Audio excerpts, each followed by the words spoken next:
નમસ્તે વિદ્યાર્થી મિત્રો, કાલે તમારે ધોરણ 10માં ગણિતનું પેપર છે પૂરક પરીક્ષાનું. તો અહીંયા તમે સ્ક્રીન ઉપર જોઈ શકો છો, તમારા માટે મેં સ્પેશિયલ પ્લેલિસ્ટ બનાવેલી છે. તમને ખબર છે છેલ્લા 2 ચેપ્ટર આંકડાશાસ્ત્ર અને સંભાવના 30 માર્ક્સના છે. તો આંકડાશાસ્ત્રનો 1 શોર્ટ રિવિઝન અને 14મું ચેપ્ટર છે વિદ્યાર્થી મિત્રો સંભાવના, એના પણ તમે વિડીયો જોઈ લેજો તો તમે ખૂબ જ સરસ માર્ક્સે પાસ થઈ જશો.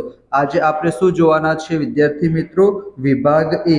તમને ખબર છે 24 માર્ક્સનો પૂછાશે હેતુલક્ષી. તો આજે આપણે જોવાના છીએ. મોસ્ટ ઇમ્પોર્ટન્ટ છે વિદ્યાર્થી મિત્રો, તો વિડીયોને અંત સુધી જરૂર જોજો. અહીંયા તમે જોઈ શકો છો વિદ્યાર્થી મિત્રો, પહેલા નંબરનો ક્વેશ્ચન ત્રીજા ચેપ્ટરમાંથી છે, દ્વિચલ સુરેખ સમીકરણ યુગ્મ. આ ચેપ્ટરમાંથી વિદ્યાર્થી મિત્રો લોકની રીત તમે કરી દેજો, આદેશની રીત કરી દેજો, અને મને લાગે છે કે આ વખતે વિદ્યાર્થી મિત્રો આ 3 માર્ક્સમાં પૂછાઈ શકે છે. તો તમે આનો સ્ક્રીનશોટ લઈ લેજો. જ્યારે વિદ્યાર્થી મિત્રો A1/A2 અને B1/B2 સરખું ના હોય તો તમને એક જ ઉકેલ મળશે, એને કહેવાય છેદતી રેખાઓ. જો 3 સરખા હશે તો અનંત ઉકેલ મળશે, સંપાતી રેખા. અને પહેલું બીજું સરખું હોય પણ ત્રીજું સરખું ના હોય તો આપણને ઉકેલ નહીં મળે, એને કહીશું આપણે સમાંતર રેખાઓ. તો અહીંયા જોવા જાઓ વિદ્યાર્થી મિત્રો, તો અહીંયા શું છે, x નો સહગુણક 1 છે અને અહીંયા x નો સહગુણક 3 છે. તો શું આવશે વિદ્યાર્થી મિત્રો? A1/A2 મળ્યું આપણને 1/3. પછી અહીંયા જોવા જઈએ તો 2 નો 2 સહગુણક છે અને અહીંયા -6 છે. તો -2/6 કરીએ તો જવાબ આવશે -1/3 આવશે. તો અહીંયા વિદ્યાર્થી મિત્રો પહેલું બીજું સરખું નથી. તો અહીંયા તમે જો શું લખ્યું છે, પહેલું બીજું સરખું ના હોય તો તમને એક જ ઉકેલ મળશે. તો એક જ ઉકેલને શું કહેવાય વિદ્યાર્થી મિત્રો? અનન્ય કહેવાય. યાદ રાખજો, અનન્ય એટલે શું થશે? એક અને માત્ર એક જ. અહીંયા તો 1 માર્ક્સમાં પૂછાયું છે પણ તમારી પરીક્ષામાં 3 માર્ક્સમાં પૂછાઈ શકે છે વિદ્યાર્થી મિત્રો. 2 સમીકરણ આપેલા હોય અને કીધું હોય તો તમારે સરસ મજાનું લખી દેવાનું. એના પછી બીજા નંબરનો ક્વેશ્ચન શું છે, વિવેચક એટલે કે ડિસ્ક્રિમિનન્ટ. એ શોધવાનું સૂત્ર શું થશે? b² - 4ac. તો જવાબ શું આવશે વિદ્યાર્થી મિત્રો? બી આવશે. એના પછી લખેલું છે ત્રીજા નંબરનો ક્વેશ્ચન, કોઈ સમાંતર શ્રેણી માટે a10 બરાબર શું થાય? તો સૂત્ર તમને ખબર છે, an બરાબર શું થશે? a + n-1 × d. આ સૂત્ર તમને ખબર જ છે. અહીંયા 10મું પદ છે તો 10 માંથી 1 જશે તો 9 આવશે. તો જવાબ શું આવશે? a + 9d.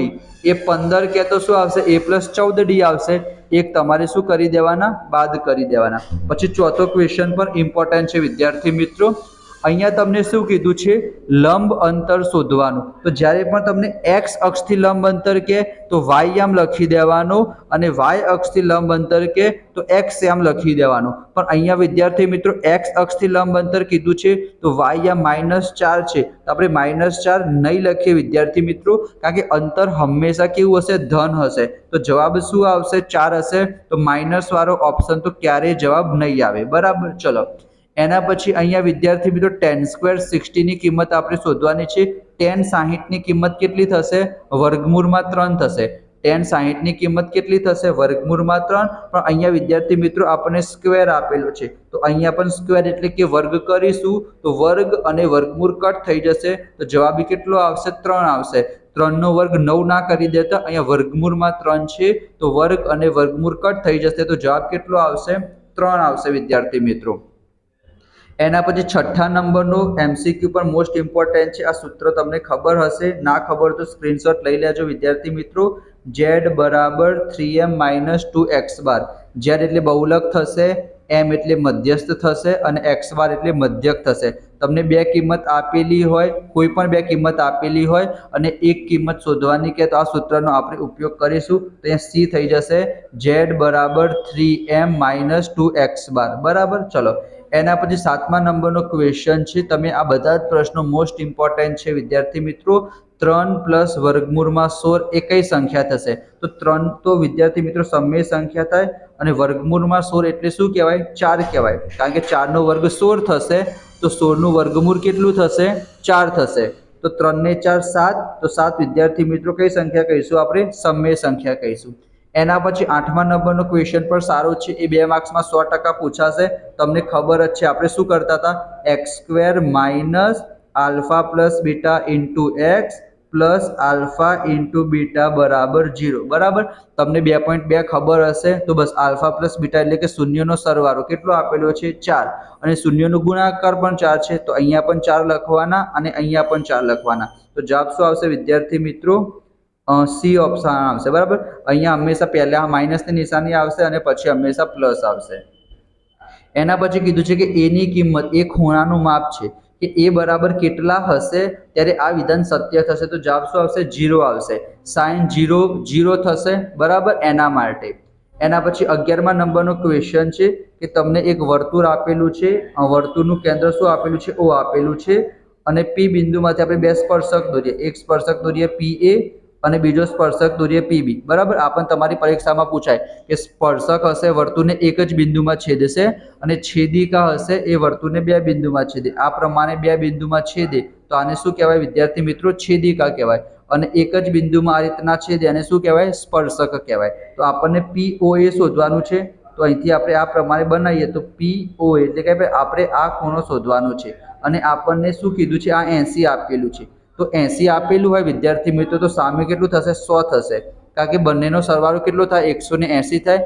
આ 100 થઈ ગયું તો આપણે અડધું શોધવાનું કીધું છે તો આ બાજુનું પણ 50 આવશે, આ બાજુનું બી 50 આવશે. તો આપણો જવાબ શું આવશે? 50 આવશે. એના પછી અહીંયા કીધું છે તમને બહુલક વર્ગ શોધો તો બહુ ઇઝી છે વિદ્યાર્થી મિત્રો. આપણે મેક્સિમમ ફ્રીક્વન્સી જોવાની, મહત્તમ આવૃત્તિ કેટલી આપેલી છે? 16 આપેલી છે. તો જે એના ઉપરનું હોય એને વિદ્યાર્થી મિત્રો શું કહેવાય? બહુલક વર્ગ કહેવાય. જે મેક્સિમમ આવૃત્તિ હશે એના ઉપરના વર્ગને આપણે શું કહીશું? બહુલક વર્ગ કહીશું. એના પછી 25 અને 52નો ગુસા 1 થશે તો સાચી વાત છે. 25ની જગ્યાએ આપણે શું લખી શકીએ? 5 ગુણ્યા 5 લખી શકીએ અને 52ની જગ્યાએ શું લખી શકીએ? 13 ગુણ્યા 2 ગુણ્યા 2 13 દુ 26 દુ 52. આમાં વિદ્યાર્થી મિત્રો સામાન્ય કંઈ જ નથી. તેનો ગુસા કેટલો થશે? 1. એકદમ સાચું છે. એના પછી 14માં કીધું છે કે નીચેની તરફ પરવલયાકાર મળે. જો દ્વિઘાત બહુપદી હશે તો પરવલયાકાર જ મળશે, કાં તો આ રીતના ઉપરની તરફ પરવલયાકાર મળશે આ પ્રમાણે, અથવા તો વિદ્યાર્થી મિત્રો નીચેની તરફ પરવલયાકાર મળશે. તો આપણને કઈ રીતના ખબર પડશે? તો વિદ્યાર્થી મિત્રો આપણે x² નો સહગુણક જોવાનો. અહીંયા a લખેલો છે. અહીંયા આપણને શું કીધું છે કે a ની કિંમત 0 કરતાં મોટી છે તો ઉપરની તરફ મળશે એટલે આ વિધાન ખોટું છે. એ જો તમારો પોઝિટિવ હશે, ધન હશે તો ઉપરની તરફ મળે અને એ નેગેટિવ હશે તો તમને નીચેની તરફ મળશે. તો અહીંયા તો પોઝિટિવ છે, ગ્રેટર ધેન 0 છે એના માટે ઉપરની તરફ પરવલયાકાર મળશે. એ લોકોએ કીધું છે નીચેની તરફ, માટે વિધાન ખોટું આવશે. બે રેખાઓ સમાંતર હોય તો સુસંગત કહેવાય? ના કહેવાય વિદ્યાર્થી મિત્રો. બે રેખાઓ સુસંગત સમાંતર તો આને સમાંતર કહેવાય. સમાંતર રેખા હશે તો વિદ્યાર્થી મિત્રો ઉકેલ ના મળે, ઉકેલ ના મળે તો સુસંગત ના કહેવાય બરાબર. છેદતી રેખાઓ હશે અથવા તો સંપાતી રેખાઓ હશે તો આપણે કહી શકીએ સુસંગત છે. એના પછી વિદ્યાર્થી મિત્રો તમારી પરીક્ષામાં અહીંયા શું લખેલું છે? P of A અને P of A બાર શક્ય થાય એક સરખા હોઈ શકે છે. એક 0.5 હશે તો બીજું પણ 0.5 હશે બરાબર. એટલે કે 1/2 1/2 તમે કહી શકો છો તો પોસિબલ છે. એના પછી તમને કીધું છે કે 3 એક સમાંતર છે, એના ક્રમિક પદો આપેલા છે તો k ની કિંમત શોધવાની છે. તમે આ સૂત્ર યાદ રાખજો, 2b = a + c બરાબર. પહેલાને આપણે a કહીએ, બીજાને b કહીએ, ત્રીજાને c કહીએ. તો પહેલું પદ અને ત્રીજા પદનો આપણે સરવાળો કરીશું ને એ કોના બરાબર આવશે? બીજા પદના બમણા બરાબર આવશે. તમે કિંમત મૂકશો તો તમને આન્સર મળી જશે. એના પછી 18મો ક્વેશ્ચન છે વિદ્યાર્થી મિત્રો. એના માટે પણ મેં તમને હિન્ટ આપી દીધી છે કે એક વર્તુળની અંદર આ પ્રમાણે ચતુષ્કોણ છે અને તમને 3 કિંમત આપેલી હશે અને ચોથી કિંમત શોધવાની કીધી હશે તો સામસામેની કિંમત સરખી થાય. અહીંયા 5 આપેલા છે, અહીંયા 9.3 આપેલા છે. તો 9 માં 5 તો 10 11 12 13 14. તો આ બંનેનો સરવાળો કેટલો થયો? 14.3 થયો. તો આ બંનેનો સરવાળો પણ કેટલો થવો જોઈએ? 14.3 થવો જોઈએ. 8.2 આપેલા છે તો આ કેટલું હશે? તો 14.3 માંથી 8.2 આપણે બાદ કરીએ તો 3 માંથી 2 જશે તો 1 અને 4 ના ઉપર 14, 14 માંથી 8 જશે તો કેટલા આવશે? 9 10 11 12 13 14 6. તો 6.1 જવાબ આવશે વિદ્યાર્થી મિત્રો બરાબર. ચલો એના પછી સૂર્ય પૂર્વમાં ઉગે તે ઘટનાની સંભાવના તો 1 કહેવાય કારણ કે ચોક્કસ ઘટના કહેવાશે. મધ્ય શોધવાનું સૂત્ર તમને ખબર જ છે કે m બરાબર શું થશે? L + n/2 - CF/F × h બરાબર. તમને દેખાય તો સારી વાત છે વિદ્યાર્થી મિત્રો, બાકી મધ્ય શોધવાનું સૂત્ર તમને આવડતું જ હશે. એના પછી બે માર્ક્સના 2 જોડકા પૂછાશે, 4 માર્ક્સના. તમારું જે પૃષ્ઠફળ અને ઘનફળ વાળું ચેપ્ટર છે, નળાકાર છે, શંકુ છે, ગોલક છે, અર્ધગોલક છે, વક્ર સપાટીનું ક્ષેત્રફળ, કુલ સપાટીનું ક્ષેત્રફળ અને ઘનફળ એટલા સૂત્રો તમે કરી દેજો, સમઘન લંબઘન. અને અહીંયા વર્તુળ સંબંધિત ક્ષેત્રફળ તમારું જે ચેપ્ટર છે, વર્તુળનો પરિઘ 2πr, વર્તુળનું ક્ષેત્રફળ πr², વૃત્તાંશ કોને કહેવાય, વૃત્તખંડ કોને કહેવાય, ચાપ કોને કહેવાય, લઘુવૃત્તાંશનું ક્ષેત્રફળ, બરાબર. આ બધા સૂત્રો તમે કરી દેજો તો તમારા 4 માર્ક્સ પાક્કા થઈ જશે. અહીંયા અર્ધગોલકનું ઘનફળ કેટલું થશે? 2/3πr³ થશે. ગોલક કીધું તો 4/3 આવત. અને લંબઘનનું ઘનફળ કેટલું થશે? લંબાઈ ગુણ્યા પહોળાઈ ગુણ્યા ઊંચાઈ. એના પછી શું કીધું છે તમને? એક વર્તુળાકાર પ્રદેશ, 2 ત્રિજ્યાઓ, આ એક ત્રિજ્યા અને આ બીજી ત્રિજ્યા, અને એને અનુરૂપ ચાપ વડે, આને ચાપ કહેવાય. આ ચાપ થઈ ગઈ અને આ 2 ત્રિજ્યા થઈ ગઈ. તો આને આપણે શું કહીશું? આને આપણે કહીશું વિદ્યાર્થી મિત્રો વૃત્તાંશ કહીશું.